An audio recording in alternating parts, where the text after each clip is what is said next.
様、田中福士 from ニューヨーク。今日はですね、ブルックリンにありますね、最近新しくできたジャパンビレッジっていうところからねお届けします。で、今日のね、もうゲスト、大スペシャルゲスト、皆さんご存知のね、クイーン・オブ・オールガニスト、ね、敦賀明子さんを今日ゲストにお迎えしまして、いろいろお話聞いてまいりたいと思います。一つどうぞよろしくお願いします。敦賀明子さんです。よろしくお願いします。つるりんです。よろしくどうぞ。はい。そうですね。僕はもうあんまりね今日は喋らないんですけど、まずは自己紹介。ジャズオルガニストの敦賀明子です。はいはい、わかりました。ちょっとまだ硬いね。リラックス。もう一回。で今日聞きたいのはね、もうとにかくたくさんあるんですけど、まずその日本でみんな興味持っておられると思うんですけど、まずはやっぱりあれですか、ピアノから入ったんですか、それとも日本でいうエレクトーンとか、どんな感じで音楽の世界に入られたんですかね。エレクトーンです。やっぱりエレクトーン。はい、それはいくつぐらいの時？3歳の時に。3歳から。わお。なんか両親がまだデートしてる時に2人ともなんか熊本で出会ったんですけど、熊本キャッスルホテルでのなんかティーラウンジでね、日本で初めてのエレクトーンがあったんですって。でその音を聞いて、なんか子供ができたらエレクトーンを習わしたいと思ってた。なるほどね。そうです、3歳から。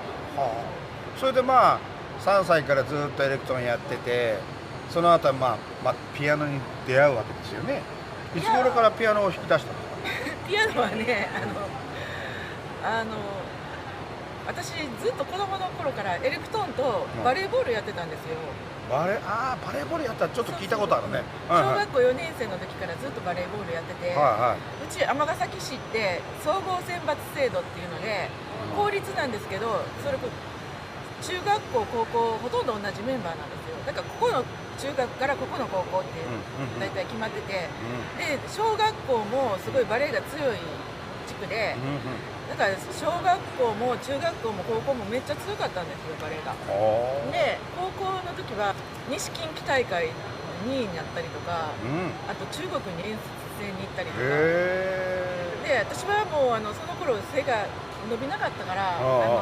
レギュラーじゃなかったんだけど、で高校生の時にヤマハの関藤茂雄さんっていうエレクトーンプレイヤーの人のなんていうの、特別クラスのオーディションに受かって、だからその時はバレエを休んで切ってもいいっていう感じだったんですけど、高校3年生の春に気がついたら勉強全然しなくて、大学に行くとこがなかったんですね。でずっとピアノやりたいと思っててんけど、なんか習うチャンスがなくて、親に私音大に行きたいって。いきなり。だからピアノやりたいって言って、ほんならなんかそれはその高3の時？そう、高3の5月。それでまたその出会った先生がすごい面白い先生で、とにかくピアノになれなさいって言って、エレクトーンとタッチが違うから。そりゃそうや。で何から始めたんやったかな、ツェルニーから始めて、最初ツェルニー30番を毎回10曲ずつやって、でその次ソナチネやってソナタまで行っちゃうから、でもう昼休みもずっと練習してたっていう感じ。ほんで音大は受かってでそこでもうずっとピアノばっかりやってた。エレクトーンもやってた。どっちもやってたんです。どっちもね。で音大っていうところもちょっとなんていうか、私の先生コンサバティブな人で、指が寝てるって言って、それはエレクトーンやってたからって言っていきなり言われて、そんなん言われたって、それでもやりたくて音大来たのに、でなんかあんま楽しくなくなって、私ピアノ科じゃなくて音楽専攻っていう科だったから、1年生の時はピアノと声楽で、2年生の時はピアノと声楽と作曲の中から2つ取れるんですよ。で、ピアノはもう外に習いに行って作曲とって面白かった。まあその時に作曲とかやってたから最近ここ何年かでもかなりほらオリジナル作ってるじゃないですか。まあそういうのがヘルプしてるんでしょうね、やっぱりね。いやどうなんかな、まあジャズとまあちょっと違うのか、まあでももうそのなんかクラシックの決まった形の中で曲を作るっていうのが、なるほどね、楽しかった。だから例えばソナチネの曲と同じ構成で、だからちょっとジャズとは違うんですけど、まあジャズはちょっと違うな。でもすごく面白かった。でまあ大学行ってまあ卒業して、それでこのジャズのそのプロの道っていうのはいつ頃から入ったんですか？大学卒業して、ヤマハが音楽教室で、教えてたんですよ。で私の幼なじみで、エレクトーンの友達だった岩崎恵子さんっていう、ピアニストの人が、大塚善章さんに習いに行って、出てきますね、大塚善章さん。で、私も行くって言ってね習いに行って、ほんならその頃って日本バブルでめっちゃ仕事あったんですよ。で新地の虎に行かないかって言って、クラブ小野っていうところでね、ソロピアノ弾いて、まあそこから一応まあだんだんこの道に入っていくわけですよね。なるほどね。なんか新地の休憩時間にそのミュージシャンが集まる喫茶店があって、そこで滝川さんとか知り合って、でなんかドンショップっていうとこがあるっていう話で、なるほど。でドンショップに行ってみたら楽しくて、なんかこれでそこのオルガンを知るんですかね。そう、そこ、B3 があったんですけど、B3 ね、毎日その頃って毎晩朝5時までジャムセッションしてて、でもピアニスト何人も来るから、ピアノだったら順番回ってこないんだけど、オルガンあんまりいないから、でそれでスイッチの入れ方とかもう全然エレクトーンとは違うから、違うね。スイッチの入れ方を教えてもらって、また弾いてみたら、それこそもうその3歳の時に初めてうちに来たオルガンと同じような音がして、でなんかピアノってもうほんまもう手が寝てるとか、これやったらあかん、あれやったらあかんって言われ続けてたけど、オルガンってパッて触った時にすごい楽に弾けて、そうやな、これやわ、もうその時ピンときた。ほんでピアノ弾いたら誰も喜ばないのに、オルガン弾いたらすごいおーって受けたっていうか、受けたら嬉しいやん、これやなと。まあその時にオルガンを弾けるそのチャンスがあったそのドンショップね、のジャムセッション、そこでオルガンに出会うわけですよね。そうですね。であなたの場合はそうやって一応あれですか、先生をやったりして、なんとかこうやって、他のアルバイトっていうのは日本でしたことあるんですか？いや、その頃は全然アルバイトっていうか、キャットミュージックスクールでワンセメだけ教えたから。なるほどね。でもヤマハは結局4年ぐらいで辞めて、でジャズピアノだけやってて、その頃福さんと静子さんと出会って、じゃあもうその頃まだその頃はそんなにオルガンは弾かないでピアノだったですよね。全然弾いてなかった。そうですね。それでピアノでこうやってで僕の前の、奥さんの横山鈴子さんに会うわけですよね。そうか、当時ね、橋本あっちゃんとかね、葉山美樹ちゃんとかね、あとドラムで言えば三品君とか三田仁ちゃんとか東君とかいたもんね。でなんだっけ、井上康介。そうやな、懐かしい。あれラグタイムかなんかでやったりとかしたよね。そうやな、あれ何年前や、もうえらい前やな、数えきれないぐらい。5年ぐらい俺が数えきれないって言ってたのになんで5年やねん。ええとして、そうですか。そんなことがあって、それでプロとしてずっとやってましたよね。いろんな人とやってて、ピアノで活動したんですけど、もう一つねちょっと聞きたかったのは、日本にいてこっち来る前はオルガンもうすでに弾いてたんですか？弾いてた。仕事として。仕事として。なるほど。ドンショップで。ドンショップで。最初は最初はね、うんエレクトーンって足でベース弾くんですけど、うんそれを左に持っていって、うんで右はピアノみたいに弾いて、うんうんでもなんか弾けなくて、あーなんか右手と左手でフォーバースみたいなあーあーあー右手弾いたら左手がああこっち弾いたら右手がっていう感じそりゃそうやろな。うんなるほどなやって。まあでもそうやってちょろっと弾き始めてたんですね。うん日本でね。うんあーそうですか。初めてニューヨークに来たのいつ頃ですか。 1996年6年。それは観光でちらっと。違うわ1989年89年。 89年、それはまあ観光でちらっと。大学卒業してそれこそ岩崎恵子ちゃんと、うあとそのエレクトーンの友達とん。なるほどね。あーで、うんその時いその時ろんなはどのぐらいいたんですか。ニューヨーク5日間ぐらい、あ、ニューヨーク5日間。うんだけどいろんな人聞けたの。聞けたちょうどニューイヤーズの時かなおう。でアートブレイキーでしああょスイートベージルあーはいはい。でミルト・ジャクソンバードランあドでアニタ・オデビレッジ・ゲートあ。あで大晦日はハービー・ハンコックとウェイン・ショーターのダブルヒルあわあとブルーノーあ。わあ。トめっちゃすごかったそら中身の濃いねうんツアーでしたね。ツアーっていうかまあ4日間5日間ですか。ルーズベルトホテルに泊まってあールーズベルトね。はいはい。で私思うんだけど多分その時に節句にうどん食べに行ったと思う、節句に空いてたまだ節句はやってたと思うけどね。まだ僕はあそこには関係してなかったね。節句にはね。でグランドセントラルステーションゴミためみたいであでそこでねあの頃ね。日本人の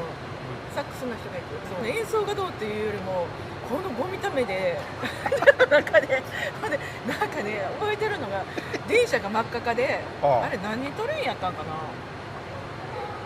シャトルなんかなシャトルだねね。グラセンだったねもう。グラさんほんでそこで日本人がいるっていうのことにすごい衝撃を受けて、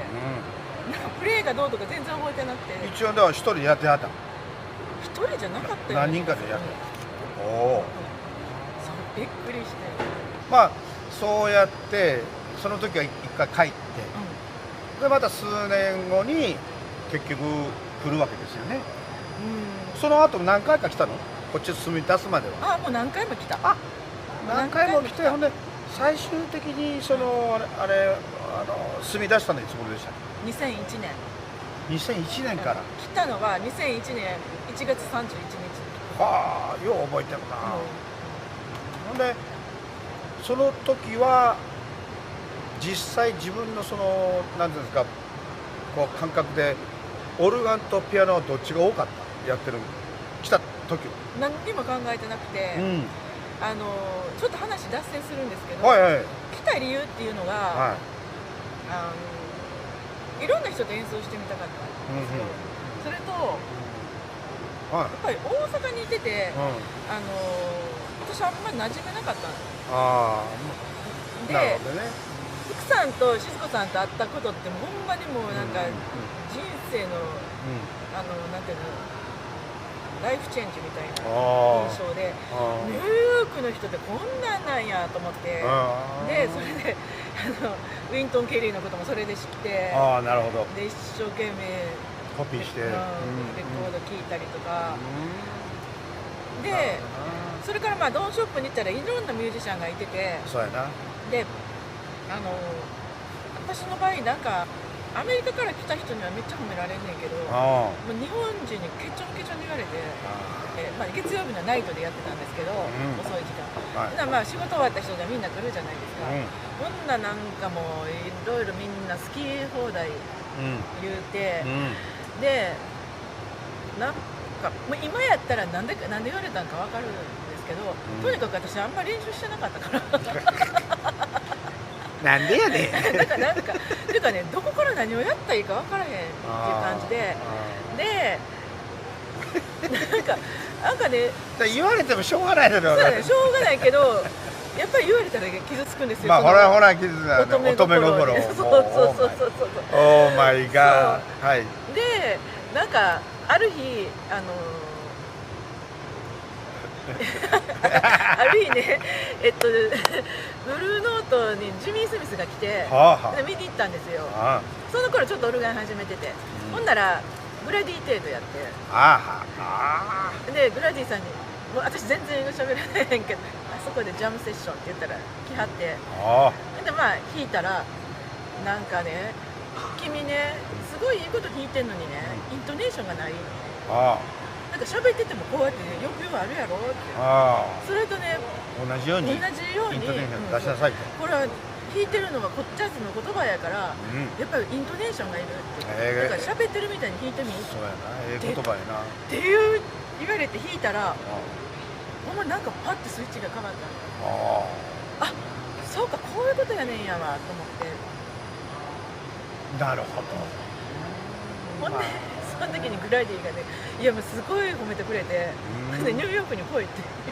ああまあそれもきっかけでじゃあどうかっつって、じゃあもうグラディさんとの出会いを聞こうと思ったんだけど、日本で会ってるんだ。そう日本であったんだでまあよかったら来なさいと、まあそういう強い言葉も、まあ真に受けてそうじゃないけど、真に受けてそういやいやそうじゃないけど完璧に真に受けてそうか、それはでもよかったね。でもそのアドバイスがあったから、まあね、興味も出るよね。もっとなんか深いものをやっぱり知るためにニューヨークに行きたいってね、思いますよね。ね、それとね実はもう一つ理由があってあなんかドンショップでやってた時に、うん、東京のサックスの人で来はったんですよ、はいはい。で、その人なんか神戸出身のサックスの人で、多分大阪音大で多分特別講義とかあって来はってはいで多分のんちゃんと演奏したいから来はったんですよで私弾いててなんかでもどうやってバッキングしたらいいか分からへんしまあ一生懸命やっててんけどはい。ほんならねそんなバッキングやったら弾かれへんわあ言われてねあ、えと思ってなんかめっちゃショック受けてあでなんかっていうかそんな言い方すると思ってんけどでもほんまにどうやっていいか分からへんかったしでまあまあその方次の週も来てその時はちょっと言い過ぎたって謝りはってんけど謝られたってやっぱ減ったんやなもうそれ本音やしでちょっとこれねどうにかせなあかんわと思ってでそれからいろんなレコードとか聞いてんけどまあちょっとあんまよう分からんでいろんな人にバッキングってどうやんのってみんな分かるような分からへんような感じででほんまいろんな人に聞きまくったんですよでいやでやっぱりホームプレイヤーと一緒に演奏する機会って大阪あんまりないしやっぱこれニューヨークに行ってもっといろんなホームプレイヤーの人の後ろで弾いてみたいなるほどね。まあそれもあったよな。で余談なんですけどはい。その時に言われたそのサックスの人最近亡くなりはったんですよあらま。その人はひょっとして時さんですか。時さんでだから徳さんの話はねいろんな人から聞いてずけずけ言うんだけどもう理にかなったやっぱアドバイスをしてたってでなんかもうすごい愛にあふれた人とか聞いてっていうことが私ほんまにひどかったんやなそうかそこももっときついバシって言われたからそうでもさそれは僕さっきそれっていびりなのってこう聞こうと思ったんだけど、まあ、実際彼はそう感じたから素直にこうねアドバイスという意味で言ったらそれがあなたにはさズサッときて何くそこれやらなあかんなっていうねエネルギーに変わったわけだからねもうそれもねもうね福さんたちに会ったのが1回目でそれが2回目でもうライフチェンジもうなるほどまあそれで2001年に来たわけですよねはいでまあそれからずっとまあピアノも弾いてよくグラディさんのバックとかねグラディさんの時はバックの時はピアノで、である仕事はオルガンやったりもしてたんだけどある時僕が鶴に今度ちょっとピアノ弾いてくんないなんて言った時に、もしあれだったら前もって言ってくださいねマインドを変えないとねオルガンからスイッチするのにちょっと時間かかるんですよなんて聞いたあれはどういうことだったんですかねあれは